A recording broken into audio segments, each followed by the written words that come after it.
فراشا والسماء بناء وأنزل من السماء ماء فأخرج به من الثمرات رزقا لكم فلا تجعلوا لله اندادا وانتم تعلمون۔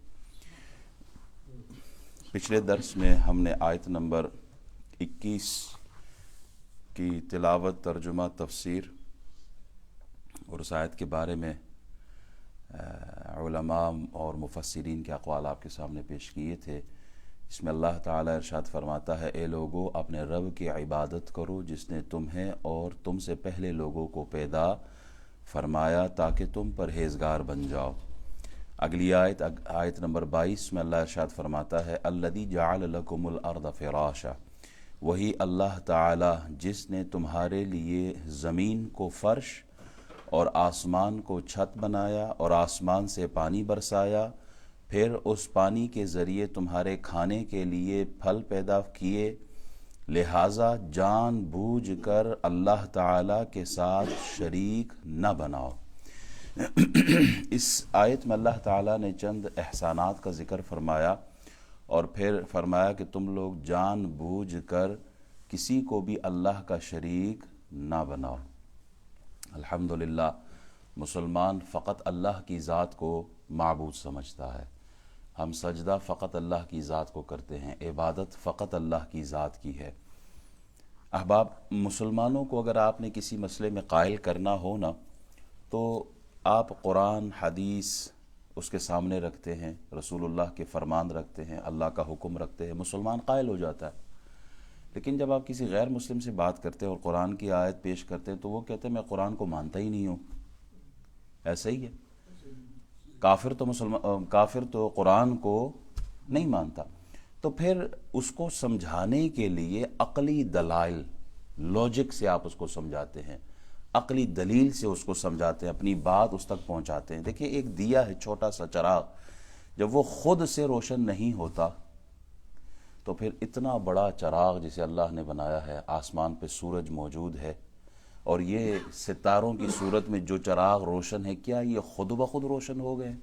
ایک کافر کو سمجھانے کا طریقہ امام غزالی نے رحمۃ اللہ علیہ حدیث پاک کے حوالے سے لکھا ہے کہ اللہ تعالیٰ کی ذات میں غور و فکر کرنا چونکہ یہ ہماری استعداد سے باہر ہے، کیونکہ رب کی ذات میں فکر نہیں ہو سکتا، ہاں اس لیے کہ وہاں تک عقل و شعور کی رسائی نہیں ہے۔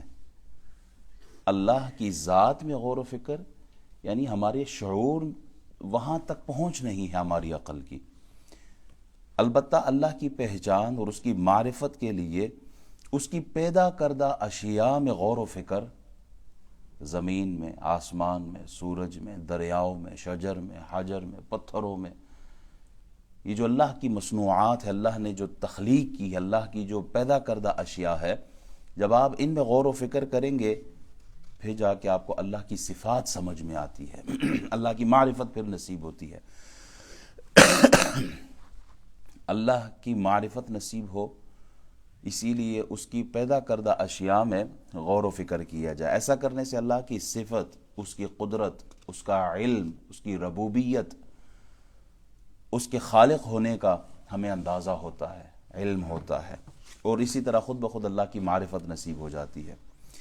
ترمذی شریف میں بھی یہ روایت موجود ہے اور مسند امام احمد میں بھی کہ اللہ تعالیٰ نے حضرت یحییٰ علیہ السلام پر وحی فرمائی اور فرمایا کہ لوگوں کو اللہ کے حکموں کو پہنچاؤ، اور اس میں جو پہلی بات تھی وہ یہ تھی کہ لوگوں کو بتایا جائے کہ ان تعبدوہ ولا تشرکوا بہ شیئا، کہ فقط اللہ کی عبادت کرو اور اس کے ساتھ کسی کو شریک نہ بناؤ، کسی کو بھی شریک نہ بناؤ۔ کیونکہ اس کی مثال ایسی ہے کہ کوئی آدمی غلام خریدے، روپیہ دے کے، سونا چاندی دے کے، کوئی ویلیوبل چیز دے کے ایک غلام کو خریدا جاتا ہے، اور پھر اس غلام کو وہ آدمی کام پہ لگا دیتا ہے۔ وہ غلام جا کے کام کرتا ہے اور دن کی جو مزدوری ہے، دہاڑی ہے، وہ لے کے آئے، بجائے مالک کو دینے کے، اپنے آقا کو دینے کے، وہ جا کے کسی اور بندے کو دے آئے۔ تو فرماتے ہیں کہ اس قسم کے غلام سے کون راضی ہوگا؟ بھائی آپ کو رہائش آپ کے مالک نے دی ہے، لباس آپ کے مالک نے دیا ہے، خوراک آپ کے مالک نے دیا. آپ بیمار ہوتے ہیں تو صحت کے لیے حکیم طبیب ڈاکٹر کا انتظام آپ کا مالک کرتا ہے. آپ کا خیال، آپ کی صحت، آپ کا کپڑا، آپ کے بچے، سب کچھ آپ کا مالک کر رہا ہے. تو بجائے آپ مالک کی خدمت کرنے کے آپ وہ دیہڑی اٹھا کے کسی اور آدمی کو دے دو. وہ یہ عقل کی بات ہے؟ ایسے غلام سے اس کا مالک راضی ہو سکتا ہے؟ نہیں ہو سکتا. کہا مشرکین کا بھی یہی حال ہے. مشرکین کا حال بھی یہی ہے کہ ان کو پالتا اللہ ہے، کھلاتا اللہ ہے، خالق ان کا اللہ ہے. وہ بیمار ہوں تو صحت اللہ دیتا ہے. یہ ڈاکٹر تو ایک ذریعہ بنتا ہے نا، سبب بنتا ہے. خالق حقیقی ہمارا اللہ ہے. وَإِذَا مَرِضْتُ فَهُوَ يَشْفِينِ، شفا دینے والی ذات اللہ کی ہے. تو یہ مشرک بھی اسی درجے پر ہے، ان کا حال بھی یہی ہے. اللہ فرماتے ہیں الذی جعل لکم الارض فراشا. وہ کسی نے خوب کہا تھا نا کہ کھیتیاں سرسبز کی تیری غذا کے واسطے، جانور پیدا کیے تیری وفا کے واسطے، چاند سورج اور ستارے ہیں ضیاء کے واسطے. سب جہاں تیرے لیے ہے اور تو ہے خدا کے واسطے. سب جہاں ہے تیرے لیے اور تو ہے خدا کے واسطے. وما خلقت الجن والانس الا لیعبدون. اللہ فرماتا ہے میں نے انسان کو فقط اپنی عبادت کے لیے پیدا کیا. تو یہ کائنات میں جتنی بھی چیزیں نظر آتی ہیں، جو کچھ بھی آپ کو نظر آئے، اللہ فرماتا ہے اے انسان یہ میں نے تیرے لیے بنائے ہیں.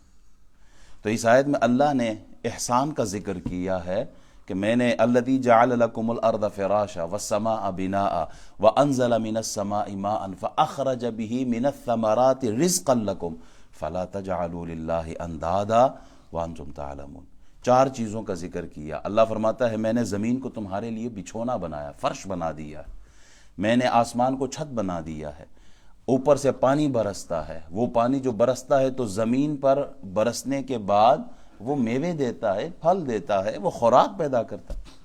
4 چیزیں ذکر کرنے کے بعد پھر اللہ فرماتا ہے فَلَا تَجْعَلُوا اندادا. مفہوم آسان سا یہ ہے میرے ساتھ کسی کو شریک نہ بناؤ. احسان کا ذکر کرنے کے بعد فرمایا کسی کو بھی شریک نہ بناؤ. زمین کو اللہ نے دلیل کے طور پہ پیش کیا ہے. اللہ فرماتا ہے زمین کو میں نے تمہارے لیے بچھونا بنایا، فرش بنایا ہے. زمین اتنی نرم بھی نہیں ہے کہ پانی کی طرح ہو یا وہ دلدل کی طرح ہو کہ پاؤں رکھے تو پاؤں زمین میں دھنس جائے. پتھر کی طرح سخت بھی نہیں بنایا، لوہے کی طرح سخت بھی نہیں ہے کہ اس زمین پہ چلنا چاہو تو چل بھی نہ سکو. زمین اتنی نرم ہے کہ سوئی لے کے اگر آپ اس کو کھریدنا چاہو تو کھرید سکتے ہو.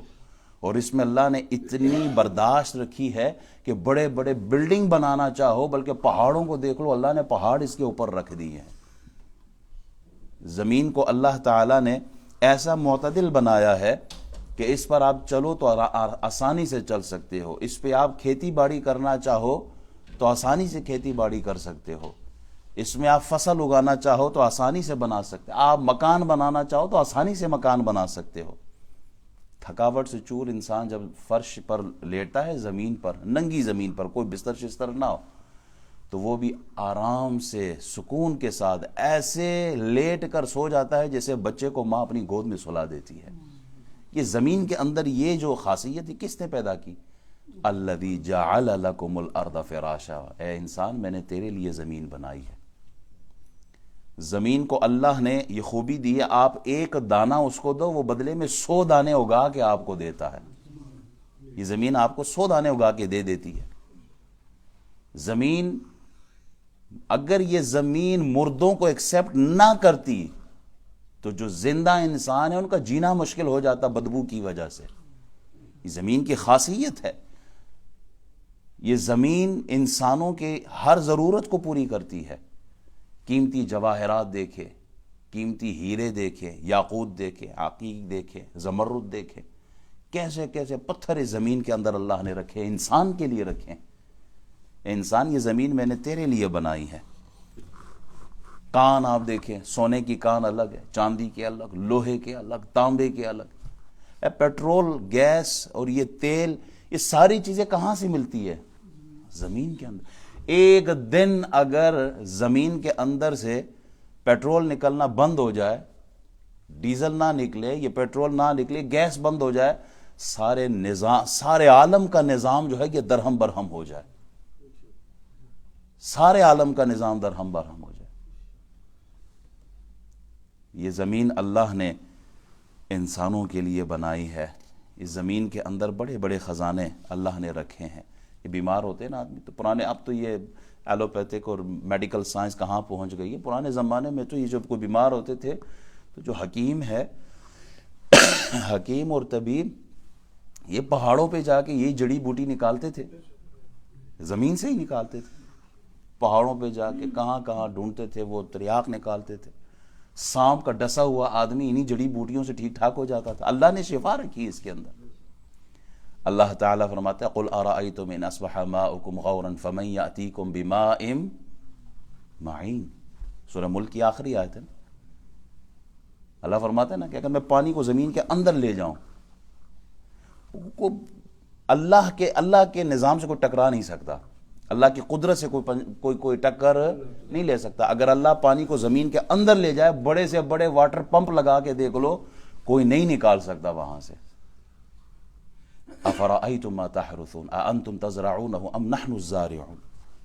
یہ فصل جو اگتے ہیں، اگر اللہ تعالیٰ نہ چاہے، یہ جو زراعت کرنے والے لوگ ہیں، کھیتی باڑی کرنے والے لوگ ہیں جو فصل بوتے، اگر اللہ تعالیٰ نہ نکالنا چاہے، سارے دنیا کی میڈیکل ایک طرف ہو جائے، ساری دنیا کی سائنس ایک طرف ہو جائے، وہ نہیں نکال سکتے اس کو۔ اللہ نے دلیل کے طور پہ پیش فرمایا الذی جعل لکم الارض فراشا، عبادت اس کی کرو جس نے زمین تمہارے لیے بنائی ہے۔ والسماء بناء، آسمان کو چھت بنایا۔ ہم تو گھر کا چھت بناتے ہیں تو بغیر پلر کے کھڑے نہیں کر سکتے، اس کے لیے مضبوط پلر چاہیے ہوتے نا، پلر مضبوط نہ ہو چھت گرنے کا خطرہ ہے نا۔ اللہ فرماتا ہے میں نے بغیر ستون کے آسمان کو قائم کیا ہے، بغیر ستون، بغیر پلر کے آج بھی آسمان موجود ہو، کب سے ہے اور نہ جانے کب تک ہوگا۔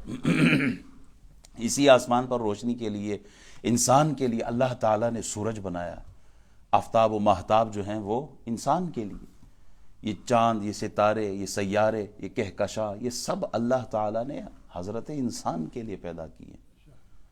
انسان سب تیرے لیے ہے، تمام جہان تیرے لیے ہے، مگر تو کس کے لیے ہے؟ تو مال دولت کے لیے نہیں ہے، تو اللہ کے لیے، تو پراپرٹی کے لیے نہیں، تو اللہ کے لیے، تو کار، گھر، کاروبار، بزنس میں ایسے الجھ گیا ہے کہ رزق کے پیچھے تو پڑ گیا لیکن رازق کو بھول گیا ہے تو۔ اللہ پھر فرماتا ہے پانی برسانے، یہ پانی برسانے والی ذات کون ہے؟ اللہ کی ذات ہے۔ پانی برستا ہے تو پھر زمین سے پھل نکلتے ہیں، زمین سے سبزیاں اگتی ہیں، زمین سے اناج ملتا ہے۔ یہ ساری خوراک ہمیں کہاں سے ملتی ہے؟ یہ ساری خوراک جب پانی برستا ہے تو اللہ تعالیٰ دیتا ہے۔ پانی نہ برسے تو کھیتی باڑی مشکل ہو جائے، فصل بلکہ درخت سوکھ جائے، کچھ بھی ہاتھ نہ آئے۔ تو اللہ فرماتا ہے اے بندے تو اس اللہ کی عبادت کر جس نے زمین بنائی ہے، جس نے آسمان بنایا ہے، جس نے پانی برسایا ہے، جو تیرے لیے زمین کے اندر سے خوراک کا اہتمام کرتا ہے۔ اے بندے تو اس رب کی عبادت کر۔ حضرت شبلی جو تھے نا، وہ بہت بڑے ولی کامل ہے، لوگوں کو قیامت کا حال سنا کر ڈرا رہے تھے، لوگوں کو ڈرا رہے تھے کہ قیامت کا دن ہوگا، حساب و کتاب ہوگا، نہ جانے۔ تو ایک اور بزرگ قریب سے گزرے، ابو الحسن نوری رحمۃ اللہ علیہ، انہوں نے کہا شبلی کیا کرتے ہو، کیوں ڈراتے ہو لوگوں کو؟ وہاں تو بس ایک سوال ہوگا، حساب، چھوٹا سا حساب کتاب ہوگا، بس یہی بات ہے، کیوں ڈراتے ہو؟ وہاں تو یہ پوچھا جائے گا کہ من ترابودم تو قرابودی، اے بندے میں تو تیرا تھا، تو بتا تو کس کا تھا دنیا میں؟ بندے میں تو تیرا تھا، تو بتا تو کس کا تھا؟ رزق کے پیچھے رازق کو نہیں بلانا چاہیے، ہر وقت اللہ کی یاد، اللہ کی محبت، اخلاص کے ساتھ زندگی گزارنا۔ اللہ تعالی ہمیں زندگی گزارنے کا صحیح معنوں میں اس کی رضا والی، عبادت والی، تقوی طہارت والی زندگی نصیب فرمائے۔ اور انشاءاللہ اگلی آیت بھی کچھ کلام ہے ابھی، لیکن وہ ہم اگلے درس میں رکھیں گے۔ اللہ تعالی ہمارا بیٹھنا اپنی بارگاہ میں قبول فرمائے۔ اللہم صلی